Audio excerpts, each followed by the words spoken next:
What's your dream job? That's what they ask you. What do you mean, what's my dream job? I'm 5 years old. What do you mean, what do I want to, like, okay, what are you going to say, an astronaut? You're going to think about the craziest thing because you have dreams and ambitions. And then they want to crush it. But somewhere along the line, that gets decimated. Yeah. Now, obviously, not everybody's going to be an astronaut, but the perspective still stands, which is the programming and the education that the peasant receives is very different than the one that the king receives. Yeah. That's why you won't see the elites going to public school, because the public school is based off of the Prussian school system, which was a school system designed in the industrial area to create workers. That's why you have the bell go off that gives you access to recess, or the bell goes off and gives you access to the break time.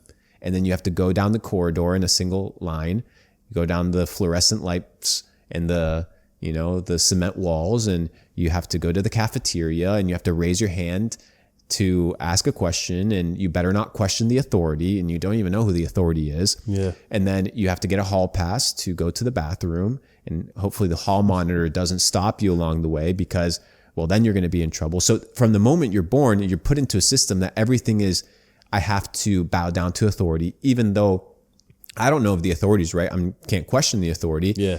And the bell has to go off in order for me to be able to be validated from doing A to B, from B to C. Yeah. All of this is programming. And from the ages 0 to 7, it's called the theta state.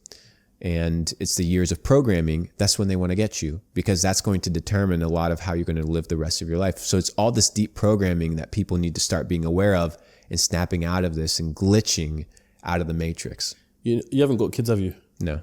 You would want kids one day? Who knows? Not sure yet. Let's say you do have kids one day. How would you want them to grow up in the schooling environment? I want to get to the place where I can raise them myself. Yeah. Probably private tutors.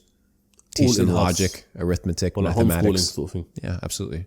The same way that a king would raise a prince, bring private tutors. You look at Alexander the Great; he was raised and tutored by Aristotle. Yeah. By one of the greatest teachers of all time, that is still teaching and educating all of us through his literature. But he was in direct connection with Alexander the Great, and Alexander the Great became the greatest conqueror of all time. By the age of 30, he had conquered the entire known world. In fact, he cried because there was nothing left to conquer. Yeah. That's a mindset. That's a mindset you need and want. I'm going to go back to the point where you said about, how you talked about the Dubai royal family once they found oil and everyone's talking about oil money. There's one thing that people forget and fail to mention, which is the fact that you can give anyone money. Anyone can find and discover billions of dollars, right? But it's what you do with it. And the Dubai royal family, they had vision. They created Dubai as we know it, and they brought in a whole lot of more money. So it always goes down to, as we're talking about perspective and vision, where do you vision? Understanding that there's levels to the game. Understanding that there's more to life than what you've just currently found or discovered. And utilizing what it is you found or discovered to unlock more.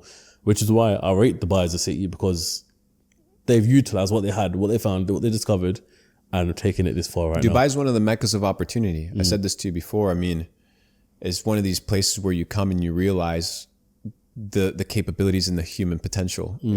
They're making man-made islands in the shape of a palm that you can see from space. That's not a joke.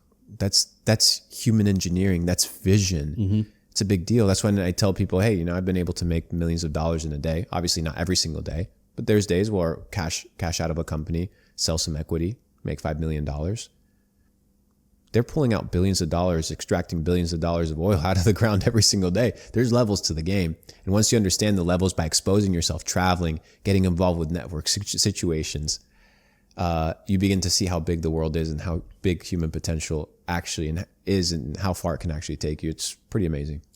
For the people watching this right now, to kind of wrap up the podcast, what would you advise them and what would the message be to them?